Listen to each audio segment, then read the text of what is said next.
Good way to start it. We're gonna leave that in. Welcome everybody, ladies and gentlemen, to the latest and greatest episode of Dialogue Tree. My name is Ryan Smith. I am very hungry, and I'm joined, as always, by Jordan Sims. Hey, how y'all doing? Thank you. First standing ovation I've ever gotten. Oh no! Knowing your parents didn't stand up when you did a play, or I know you didn't play sports, but somebody they didn't stand and clap just to make you feel good or anything. Okay, so two things there. One, I did play sports.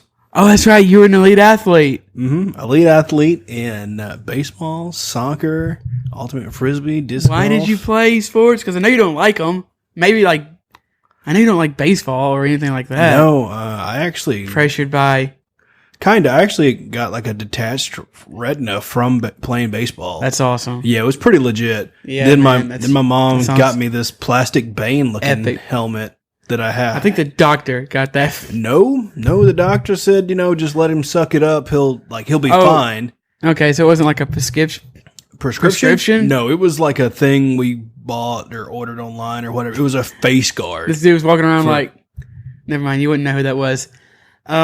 Yeah, there was a basketball player. I can't think of his name right now, actually. But I think he got his retina dislocated and he wore it was basically a face guard. Yeah. And he wore it for years, even after the doctors told him it was fine. He was I guess he just got, I think he said it felt weird because he played with it on his face for a while. I guess I don't know if he just got scared or if he got, I think he said, like I said, that he felt kind of naked without it. I guess kind of similar to if you wear a watch for a long time. Yeah. But after going, even now when I go to the doctor, they're like, what the hell happened to your eye? And I was like, this is what happened. They're like, No, you have a massive bruise around your eye. oh. What were you talking about? It doesn't matter. You're talking about being an elite athlete. I am an elite athlete, man. I was in band. I was in band, okay. They consider They that never sport. clapped for you? Oh, yeah. Was it just a slow clap's worse than no clap? as long as unless it gets... Yeah. I guess I was gonna say that I've never had an individual, just I'm a an single. individual. You're an individual. I'm an individual. I'm gonna have to call my mama. That made me think of the Goof Troop movie for some reason. I don't know why. Why did that... I don't know. I said Are there any mamas? Is the Goof Troop universe like the Pokemon universe? There's no. Nobody's got any moms. No, there's. The only... Wait, what is Goof Troop? Is one- that the same thing as Goofy and the his. extremely goofy movie? Yeah, that's what I'm talking about. Is that the same universe? What's the lore there? Well, when I said Goof Troop, I was actually You're talking about Goofy movie and an extremely goofy movie? correct. That is what I meant. But when I said Goof Troop, I do not know if there is a program or any collective form of entertainment that is called Goof Troop. I remember there was a Goofy show on Disney Channel a long time ago, probably sometime in the 90s, because Pete had the weird cat thing, had a son, I remember. I just still can't get over the fact that Goofy's a dog. And What do you mean? Pluto is also a dog. Are you just not figuring this out? No, I've had this kerfuffle for years, and I've just, why? Everyone's already, you got to get through it, man. I know. Everyone's already gone through it. Everybody else has already gone through it. It's fine. It's like a midlife crisis type of deal. Everyone's going to go through it eventually. Just move past You it. just got to get there and move past it. Anything special happening this week? I got a Zoids kit that I'm kind of... Ooh, Kinda I excited see. Yeah, to I get. saw that in your room. Yeah, it's a Snap Together kit. I think it has an actual name. It's like Bionicles, right? Yeah, except for adults. Except for adults. Yep. Now this Except for adults. I forgot the actual name of it, but it's like an HHM or whatever. It's a Blade Langer kit. No one knows what any of this means. I don't even know what any of it mean. I just wanted one for years, and I never went. Slightly cooler Legos, or less cool, depending on who It you are. depends. You got to use an X-Acto knife and some other stuff that is on its way from Sounds Amazon. like a nightmare. Yeah, but looking at YouTube, it doesn't look that hard, but who knows? I remember when I was breaking apart Bionicles, they come in those, I don't even know what they're called, but they're like a part of the there's a plastic mold, right? Like a kind of like a roll cage looking thing, and everything, all the pieces are attached to that, and you have to like break them off. I used to like hurt my little like 7-8-year-old hands on those or what. Yeah, that's pretty much what this is, just in super, super detail. Sounds awful. Sounds awful. I'm sure it'll look cool, but that sounds like a nightmare. Yeah, so I think I'd rather you just buy that at the local hobby shop. Yeah, they had one in, and I'd been picking it up, looking at it for about a month, and I've wanted one forever. I just never bought one, and then so I randomly watched some YouTube videos about it. Don't know why I never did before, and found out it didn't look as hard as it looks when you take everything apart, because you're not building everything at once. You're working on like a shoulder or a foot or the torso or whatever, so it's not like you have to build everything all at once. And so I was like, I could do this, and so I just bought it. That's cool. Those are cool. I can't really, I can always appreciate those, but I don't want to put more than 3 Legos together. Yeah, I definitely get that. So I will know whether or not if this is going to be my new hobby, something I enjoy, because they are pricey and it is time consuming. So I guess I'll know by the end of this one. I think I'd always, if I like it or not. It's kind of like you get a sense of accomplishment, but at the end of the day, I think I'd just rather buy a figure or a statue or something. But they're both cool, though. They're different, True. This isn't going to look like a normal statue or statuette or whatever. True. Unfortunately, this is how they have chose to allow people to have the Zoid. Oh, you can't buy just a normal action figure thing? You can, but they're like children toys. I don't know how many kids are watching Zoids. No, the Zoids Wild is but I feel Netflix. like that's like people that grew up with Zoids. Yeah. Quote unquote. No one really grew up with Zoids like they did Pokemon or Digimon, but it was cool. Yeah, I like it a lot. It's still going on. The manga's good. There's a lot of, I had some toys. I remember I had a few toys that I really liked. It's always just really stuck with me. And I was just, it was just something I've always wanted. And I was like, you know what? Damn it. I'm tired of looking at this when I come to the card shop. I'd be pissed if someone else bought it and was like, I'm going to build it. They just like lord it over you. Hey, Jordan. I would probably cry. Yeah, I'd be sad. And you come home, just tears coming down your face. Yeah. Make a SpongeBob tear sweater. Oh, yeah. You can make a SpongeBob tear Zoid. Oh, that'd be dope. There are some really cool Zoids, and so, I've been kind of scouring and kind of figuring out what my next project would be before I've even started this one. So ultimately, like I said, I will probably figure out if I like this hobby or not soon after I finish it, because I am determined. Probably halfway through it. Yeah. I'm determined no matter how awesome, terrifying, or terrible this experience is going to be, I'm going to build that damn thing. I imagine it was not cheap. No. It was cheaper than it was online, because it is like a special edition or whatever, and I didn't have to pay the shipping fees to get it here. Wait, the special edition is cheaper than the normal edition? The price they had it for the shop, the price they had on it at the shop was cheaper than it was online. They're both special editions. Yeah. Okay. I was confused. I've been.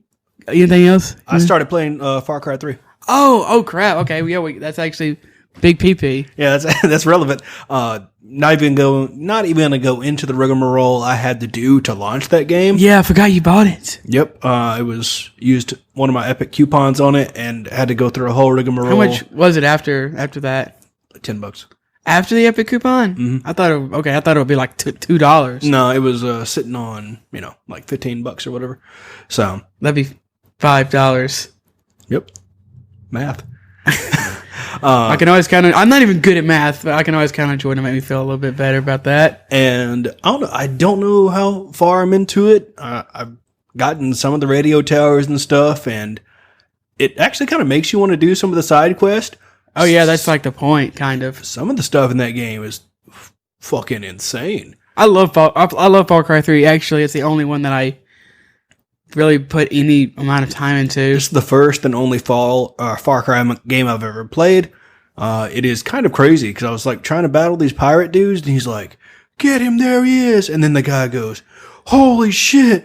It's a fucking, what was it? It was some kind of big cat, whatever's on the island." There's a bunch of big cats and a bunch of animals. The cat just starts attacking the pirates, and he goes, "Oh yeah!" And I'm just like. And there's still dialogue to go along with it, and I was like, holy fuck. I like the intro, the opening cinematic when you jump out of the airplane and everything. Oh, man, super cool. Yes, that intro was definitely epic and made me really interested in the game. The only thing I really went off of was the fact that I could get it cheaper than it normally was, which it was already a relatively affordable game, and also your glowing recommendation. And I thought, you know what, why not play it? And then that intro happened, and you meet the villain, and I was thinking, this is insane. I really like this villain.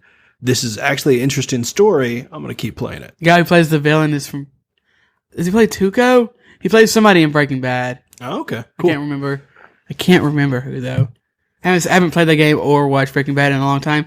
I have been watching DComs. Now, do you know what a DCom is? Can't say I do. I've been watching DCom Spooky Movies. That's a Disney Channel original movie. That's right, boys. I've been watching Halloween movie, Disney Channel original Halloween movies from the late 90s. I've actually only watched 2, but I do plan on watching more. I watched Halloween Town, a classic. I do like that. I've watched that movie probably close to 10 times. Really, I think the movie actually holds up for what it is. It's very cheerful, fun romp, but it's, I don't know, an hour and a half at most. One thing I will say, after watching it a couple days ago, maybe, that movie's got about 20 minutes of plot. So they spend a bunch of time in the human world. Spoilers, I guess. For Halloween Town, if you haven't seen it? But they spend a bunch of time in the human realm, I guess 20 or 30 minutes probably. And then they follow the grandmother into the Halloween world. And then they spend another 20 or 30 minutes like getting used to the town, talking. And then about probably 20 to 30 minutes before the movie ends, they start to unveil like the overall like the plot, like the Save the Halloween World plot. Now that you mention that, I can kind of break it down in my head, and it's a light bulb moment for me to figure out that there's not much going on in that movie. No, I still like it though. I also watched Don't Look Under the Bed. I think I've seen that one. Yeah, I hadn't seen it in a long time. It's definitely not as good as Halloween Town, but if you're, it's about the boogeyman.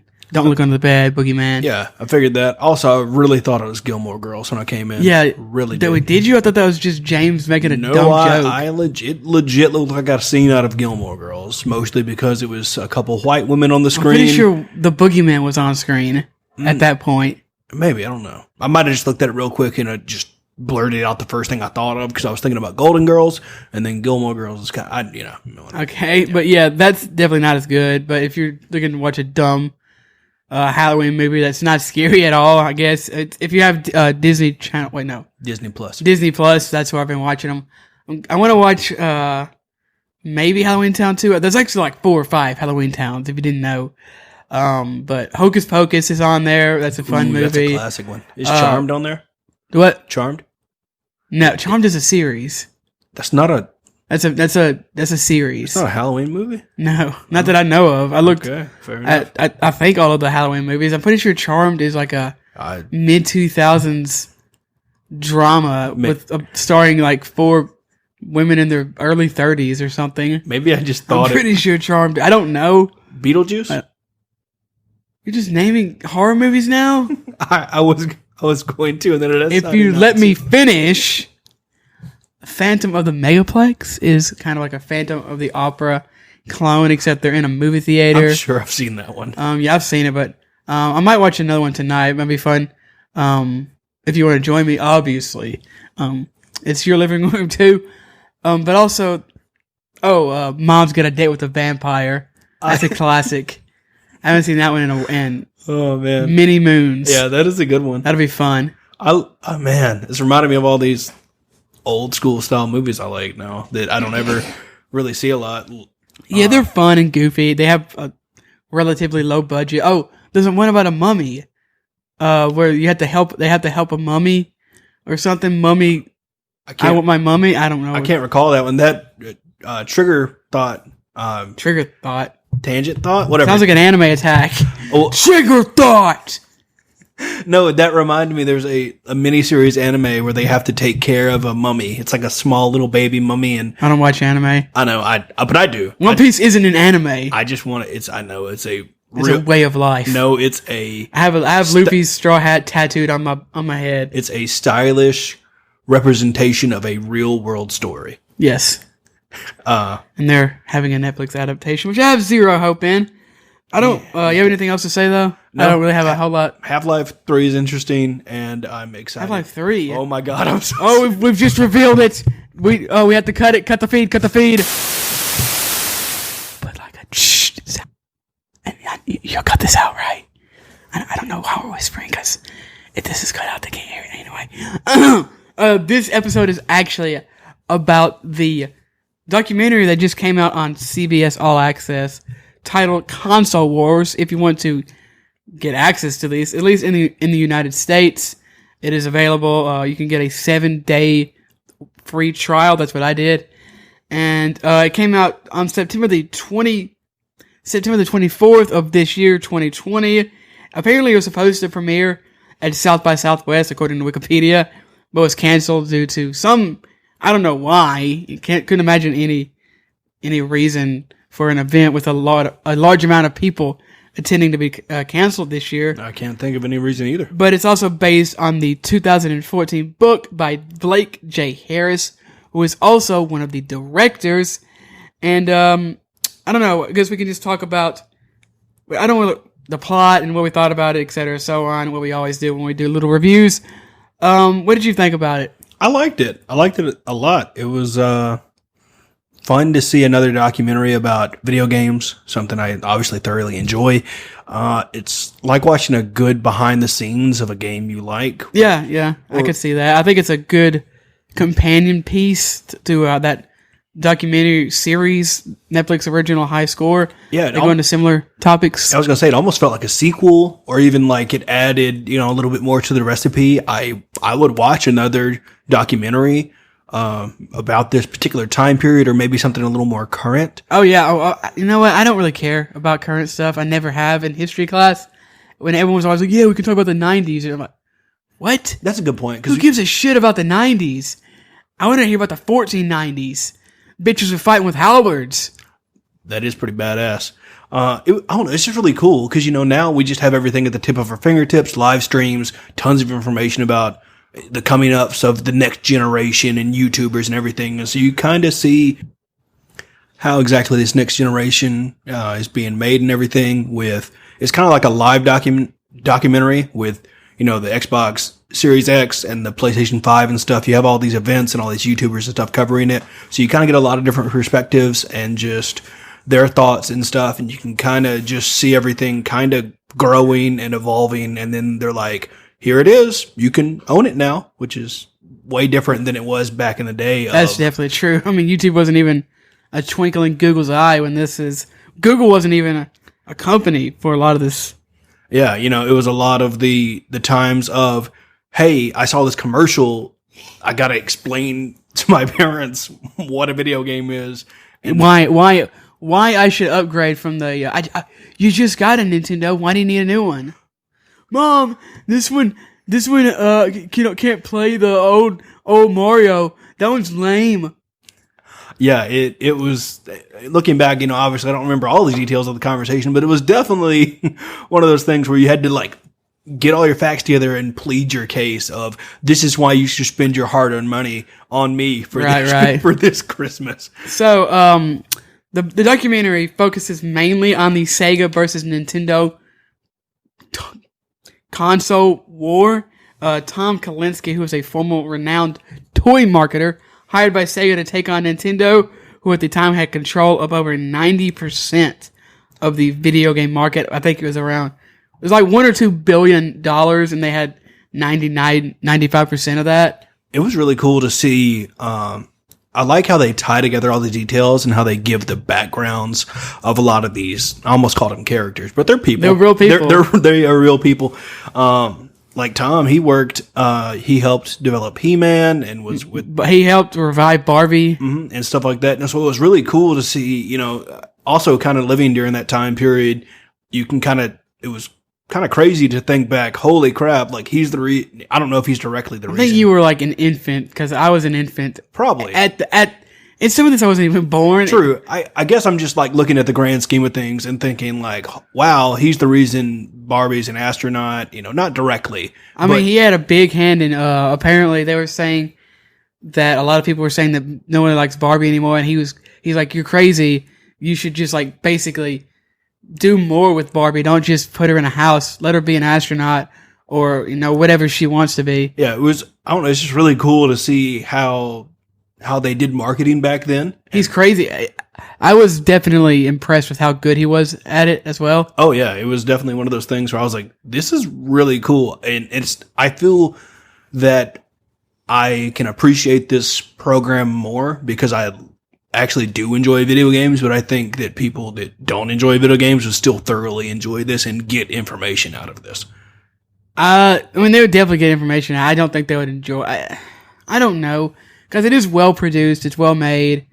They get interesting people involved in it, but I don't know how. I don't know how much it would keep their attention. Probably somewhat, but I don't know. Not as much. Because I'm so interested in knowing the backgrounds of these people, and I already knew a lot of this, not as in depth as they went into, but I knew about, obviously Sega doesn't make consoles anymore, and I knew about some of the partnerships that were made. But I think that anyone who is interested in technology, I think anyone who is interested in marketing, commercials, and maybe just who has like nostalgia for the 90s and 80s would enjoy this. I don't think it has a wide appeal, but I think that might just be because video games have become so big. But if you're not interested in video games at all, well, first of all, you're probably not listening to me talk right now. But I don't know how you're interested. But I mean, I could be wrong. I could be dead wrong. I've been dead wrong many times. Yeah, it's cool to see these things coming out, especially at a time where video games are as popular as ever. I mean, Yeah, I mean, Nintendo had basically revived the console, home console market with the NES. So we talked about this in the high score episode. Obviously, feel free to listen to that. But the console market with, E.T. and the Atari 2600 had essentially buried it. And they did go more in depth on how they sold Rob the Robot with the NES and marketed it as not just a video game console, but an entertainment system. Yeah, it was really, I didn't even put those pieces of the puzzle together of like that timeline of, for a while, there was nobody to go up to bat against Nintendo. It was just them. And I'd never really thought about that because, I was born in the 90s and I never really saw, or went back and even thought of the No, of course not. Yeah. No. So it was really cool to see the coming up story of, Sega taking on Nintendo. Yeah, they did obviously for a while they did a really good job. I like how some of the Sega people brought up the like quote unquote darker side of Nintendo. They talked about how Nintendo would use some kind of shady tactics. They would threaten not to stock certain retailers with their games, with their products, with their consoles if they sold others' products. Even like Walmart and massive Toys R Us would kind of bend to their whim because Nintendo was so massive. They even apparently would not allow, like, if developers put their games on other systems, they would make it harder for those developers to develop for Nintendo. Yeah, it was really kind of insane to see how Nintendo acted back then and how they're family friendly now. Well, they always had that family friendly image. Yeah. They talked about basically how it was just business, and business is basically a war. Yeah, and obviously, nowadays they don't have to do those things. Everybody has a Nintendo pretty much in some form or fashion, whether it be, a Game Boy or to a Switch. Nintendo has. I don't know how much money Nintendo's making off of my Game Boy from 1997. Well, no, I'm talking about, but it's more of a household name now. I mean, they were massive. The way they talked about them in this, in this documentary, holy crap! They've sold more units, yeah, but they were massive. They were absolutely a household name back in the early 90s. Absolutely. Yeah, I guess so. Yeah, I guess the part of what I was thinking about was towards the beginning where people were talking about, they would hand out their business cards and people would be like, Nintendo? Oh, yeah. But that was that was when the company was first. This was like back in before the NES launch. That's true. That's true. I guess I was blending timelines together, or time points, whatever you want to call it. But then, of course, Sega comes back, and I guess they were already a thing, but they weren't really big in the market. They made a big push by hiring this guy, and of course, creating Sonic and stuff. Yeah, it was really cool to see the a little more in depth process of that, because they obviously talk about it in the High Score documentary, but here we got to see some different angles of the story and just kind of how Sonic came to be. It was really interesting. Apparently, the way they got the idea was from this person made a program that was supposed to go fast. I still don't know what the program was supposed to do. Maybe I missed that part. They were just saying that one of their developer or one of their programmers had a program that could make games like run faster. You could do more things in the game with speed, and that was one of the things that it not necessarily inspired them, or maybe it did. I don't know, but it would let them be able to create like something that they were talking about how Mario was kind of slow and plodding, and they were trying to do the opposite of that. Oh, okay, that makes sense then. I don't know why I thought he was. When I first saw it, I was like, oh, okay, he made like a fast accounting program or something. I don't know why my mind went there, but yeah, that's pretty nifty that they have that. I hadn't heard nifty in a while. Yeah, sometimes I'll just throw out words, man. They'll just come to my mind. I like how Sega put up a literal store where you could play the Genesis for free, like right across the road from in Bentonville, Arkansas, which is the headquarters of Walmart. They just put one right across from the store, apparently. Yeah, and they bought out all the, what are they called? Billboards. Like the billboards and stuff. Yeah, going to and fro from Bentonville, and was like, hey, like, come play this. They're talking about how there were lines across, the block, around the corner, etc. Yeah, it was super popular. And then, finally, Walmart was like, all right, like, you can have...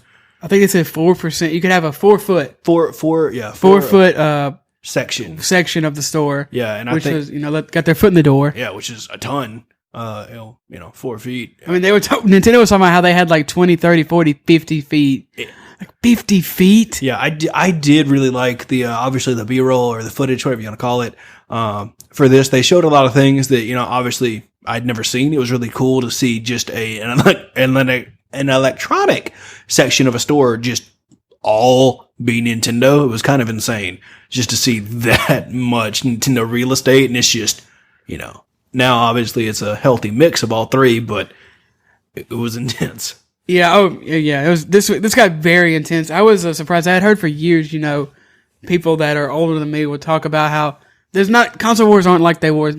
They're nothing like they were with Sega and Nintendo. I mean, we had companies going back or not companies, employees going from one company to the other on both ends.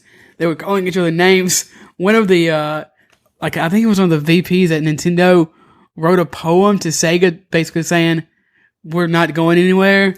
Yeah. I think he said he almost got in a fist fight with one of the, higher ups at Sega.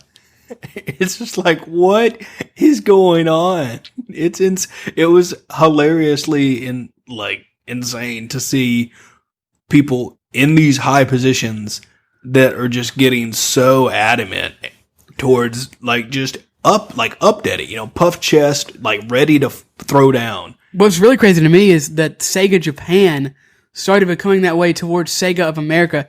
Sega of America, of course, they knew the American market, and that's where the Genesis was selling really well.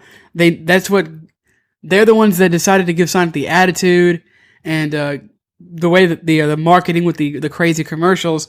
But Sega Japan started getting apparently jealous. I really didn't see that plot twist coming, if you want to call it that, of Sega Japan just basically starting to strong arm Sega of America. Yeah, I knew that that the guy, what's his name, Tom Kalinske, I knew that they kind of screwed him over, but I didn't know that they screwed over basically all of Sega of America, and I didn't know to what extent. To what extent they basically just shot themselves in the foot over and over again. The head of Sega Japan, there was some kind of vice processing was like the fake thing that they did. That's another thing that was crazy. They straight up talked about how, the marketing team just straight up lied. Blast processing isn't a thing. Oh yeah, I was like, damn. I was like, go marketing team. You straight up made people think you had technology in the box that was not there. Basically didn't exist. Yeah. I mean, Nintendo, they basically allowed Nintendo to get the jump start on the 64-bit generation. And although the N64 didn't sell amazingly, it was a big jump forward, and it, way, way, way outsold the Sega Saturn, which we'll talk about in a bit. They basically, Tom and the team in America had gotten in touch with somebody about letting them do 64-bit games, but the people over in Japan basically said, no, we don't want to do this. We don't. It was something to do with Silicon Graphics, right? Yeah. And that same company just ended up being the people that teamed up with Nintendo to work with them to make the 64. And so it's just like, Sega, what do you, seeing that happen? And it was just like, and then they were going to team up with Sony. Sega got an opportunity to team up with Sony, and everyone was hyped. And then Japan, once again, Sega of Japan decided to pull out and said, we don't want to do this. And it was crazy. They showed the reactions of the Sega of America people now, and they were just heartbroken, basically. Yeah, heartbroken, and just like, this was an idiot move. Oh yeah, they looked baffled, absolutely. And of course, if you don't, they actually didn't talk about this in the documentary, but Nintendo and Sony actually partnered up too. I love this story because apparently Nintendo went behind Sony's back and partnered up with Panasonic, and then somebody came to one of the heads of Sony and told them what happened, and they were just going to kind of let it slide. And then they told them exactly what they happened, talked to them for a minute, and they were like, destroyed, bankrupt Nintendo. Yeah. They wanted to end the company. Yeah, Sony. Of course they didn't, but Sony, when Sony entered the arena, obviously things didn't work out with them for Sega or Nintendo. They just decided we'll make our own PlayStation. And I would say that worked out pretty well. Oh yeah, most definitely. You always hear about the infamous $2.99. Oh yeah, I had forgotten that. I never can remember a lot of these moments, but to see it, I knew it happened. I wasn't sure which console it was. Yeah, to see it, to see them announce the $3.99 and then Sony immediately come out and say $2.99. Yeah, to see, like, I knew that it took place, and obviously, but seeing everything that led up to it, and Sony just basically kicking down the door and just being like, we're here, it's $100 cheaper. What are you going to do about it? Just straight up better. Yes.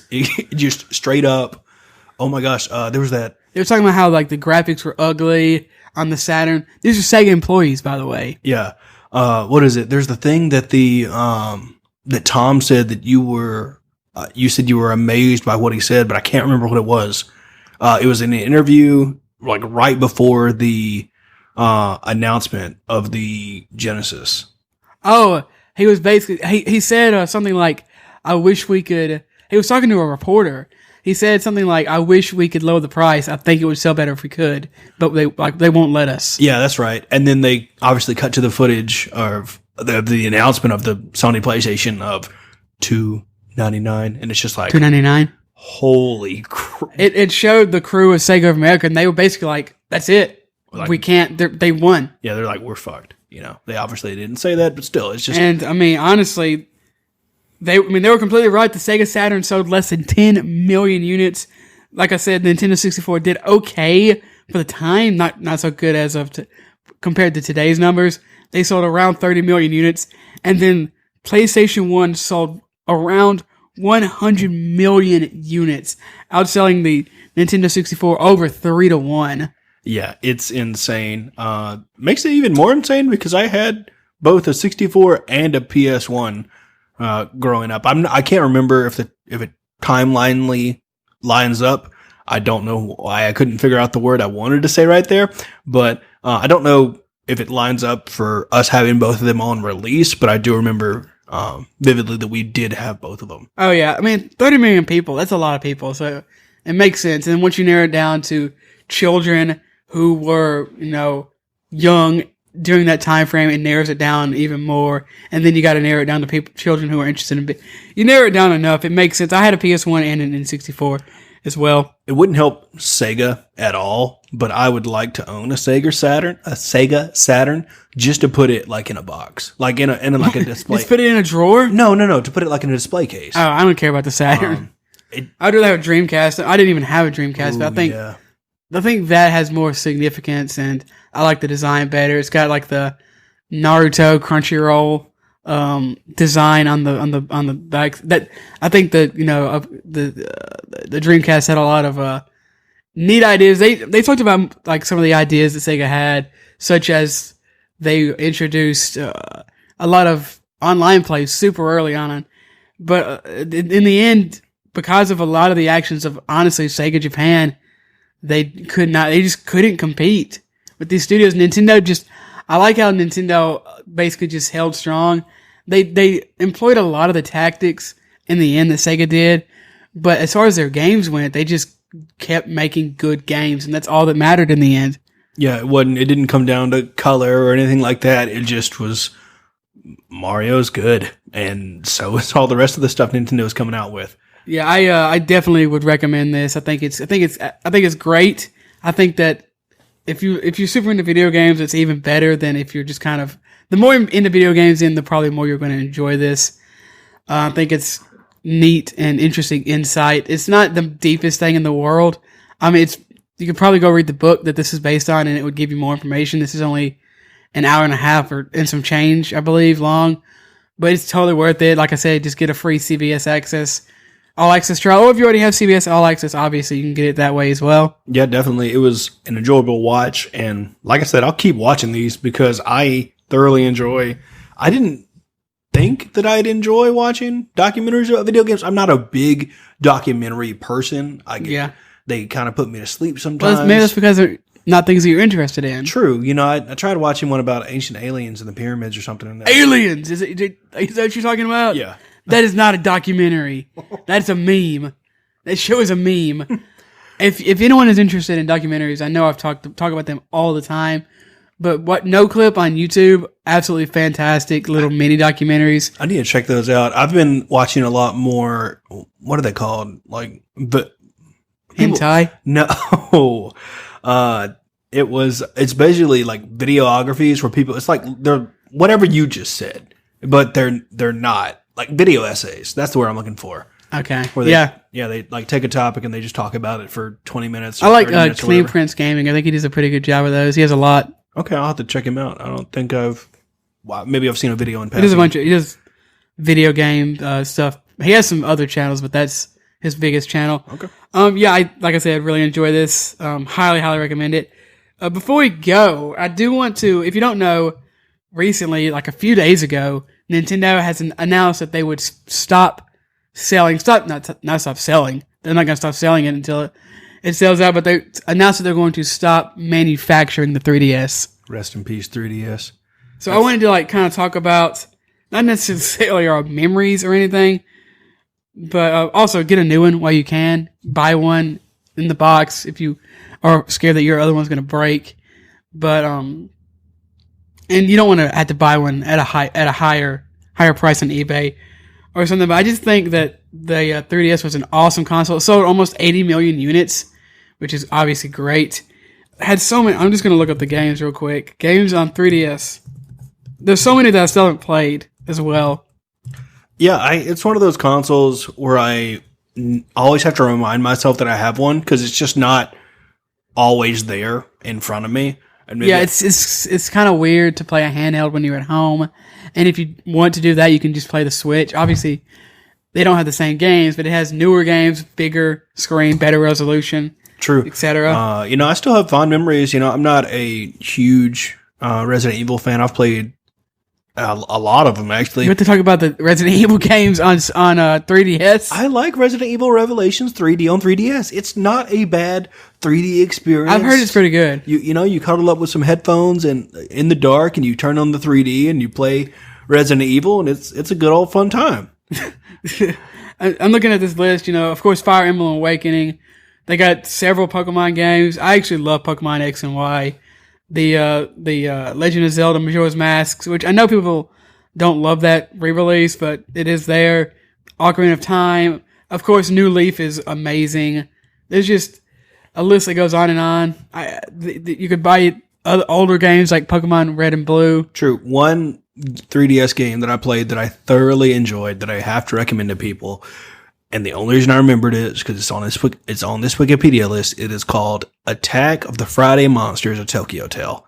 I do not remember that. It wasn't. I don't think it got a physical release. It was just a random eShop sale, and it's done by Level 5 Games. And Level 5. Yeah, it just has a really cool art style about it, a really interesting story, and I thoroughly enjoyed it. You remember playing the what's the name of those? They're games that are included on the 3DS. We could like the little RPG thing. Oh yeah, like the AR cards or whatever. No. Well, oh yeah. I mean that was weird when they had the AR cards. I'm talking about, you could like walk around with it in your pocket. It's called like it's Miiverse or something. Oh yeah, we could team up with people that you met in the 3DS. Oh yeah, like little internet thing. I that was cool. remember that. Man, there's so many games that I haven't even played yet or haven't beaten yet. I need to get back on my 3DS. I actually have an Ambassador's 3DS. Really? That's weird. It was long story short, I got a 3DS gifted to me. I didn't have one. And so I helped an old lady move like into a new house or whatever. And so she's like, my grandkids don't come see me anymore. You can just have all this stuff. Okay, cool. And so she gave me a 3DS, and apparently even if you re-register to a new account, you keep it's tied to the physical thing. It's tied to the physical thing. So when I actually bought like a new 3DS XL and transferred everything over. Oh wait. Oh, okay. Sorry. It still on the old one. Yeah, it still sees my account as an Ambassador account. Oh wait, no. So it's not tied to the thing. Though. I thought you were trying to say because actually, I think you did. It is tied to the Nintendo account, right? No, it's tied to the system. I thought you said it came over to your new DS. It did, but that means it's tied to your account. Yeah, that's what I'm saying. It was tied to the system, and then when I changed accounts, tied to the system, that's literally the exact opposite. The system is the physical thing. Yeah, but you're saying that it wasn't tied to that. Oh, you're saying that it was tied to your account. I guess I'm explaining. Well, you're saying both of them, but you're trying to say that. Correct me if I'm wrong. It sounds like you're trying to say that when you transferred your data to your new DS, you were still an Ambassador. Correct. Which means it was tied to your account, not the system. Correct. I guess the thing that I'm trying to explain without actually saying it, I don't know why I can't get these words out, but hopefully I will now. Basically, when I deregistered, when I put in my Nintendo information instead of I took away her grandson's account and put mine in. Like mine became the Nintendo Ambassador account, and then obviously when I transferred it over, everything it was. Oh wow, that's really weird. That's really weird. That's what I was trying to explain because his account was already on there, and so I just removed it and put mine on there. I guess it took it from the DS, and then it goes. So it's kind of both. Yeah, that's why I was saying. That's why I was confused when I was explaining it because that's how it happened. Like I guess that they saw that you made a new account because anyone can make a new account. If I wanted to make a new account, Nintendo account, I guess. They figured you'd want to keep those games. Yeah. Okay, yeah. I mean, that makes... I guess it makes sense. It makes Nintendo sense. But yeah, I remember when the 3DS came out, everyone was mad because it was $250, which is obviously, a hefty... it's a lot of money.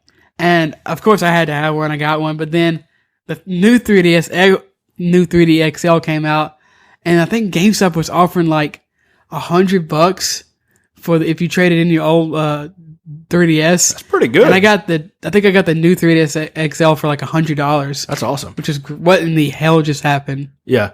What? Someone just like fell through the roof. Looks fine. Okay. Looks fine to me. They climbed back up. Yeah.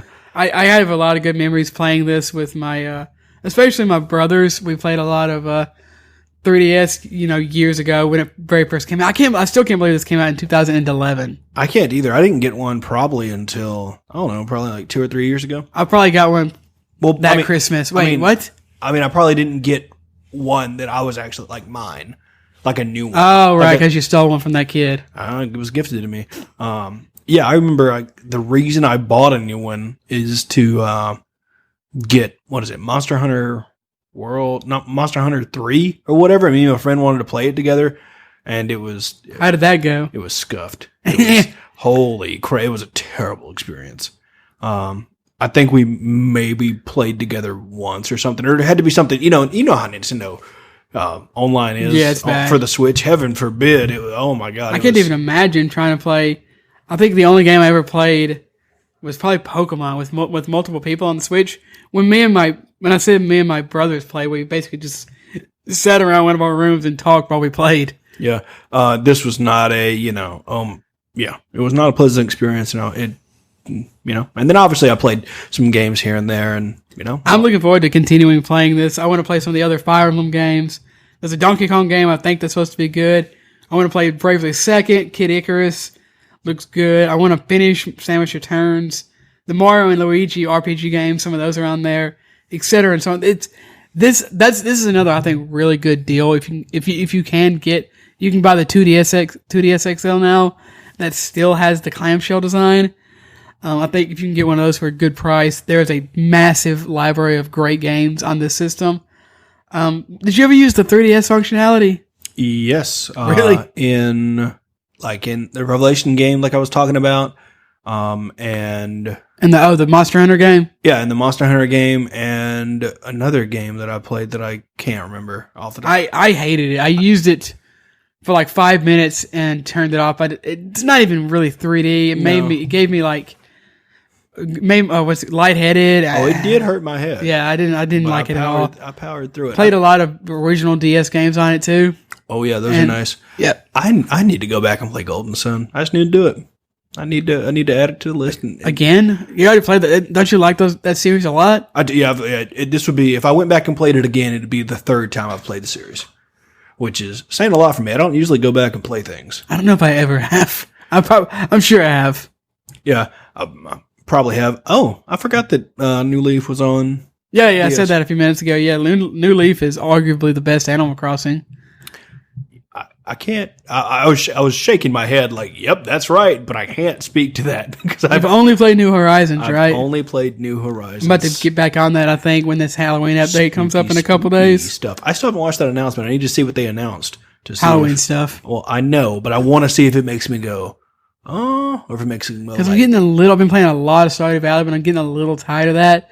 So I'm going to think about hop back into Animal Crossing. I get that. I think I'm going to start playing a new single-player game called Genshin Impact. And you wouldn't know about it. It's not. I've actually seen a trailer or an ad or something. No, yeah. I'm not interested. No, you're not interested. Just the name alone, I can tell. I know. It got 60K viewers on Twitch yesterday, though. Is that good? That's a 60,000. That's pretty good. Yeah, I was like 60,000. I'm like, that's a lot of people.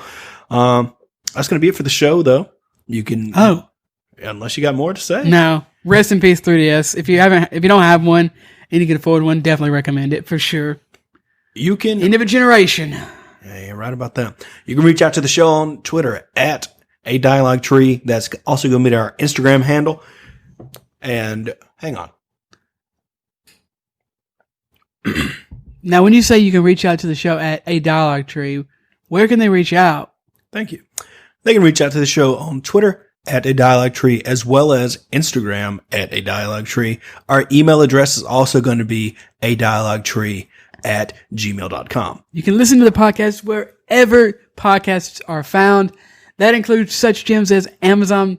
Oh, yes, I was going to say something more popular, but you can get them on Amazon services, actually. But Apple Podcasts, Spotify, we're on Pandora now. All you Pandora listeners, I know people like Pandora out there, or if you can't find it on your podcast service, let us know. We'll try to get it on there. Yeah, some of them you have to go in there and throw it in there yourself, and we do that. We're on some more obscure places, but y'all don't listen. We just added it to a new Indian-only specific thing, so if you're in India and you want to listen, check it out there. Let me see. I know there's some stuff. Oh, YouTube, duh. Jordan's been putting in a lot of work into YouTube, and we, of course, really appreciate that. Go subscribe on our YouTube. Give us a thumbs up. Leave us a comment. Tell us what you want us to do on a I think the word is future episode. And of course, not only subscribe on YouTube, just so you can get notified, of course, when the new episodes come out. just hit that subscribe button wherever on whatever platform you are. Listening to. There we go. There we go. I suck at this. It's free. A lot of people, because friends and stuff have been listening to this podcast. Thank you for that, by the way.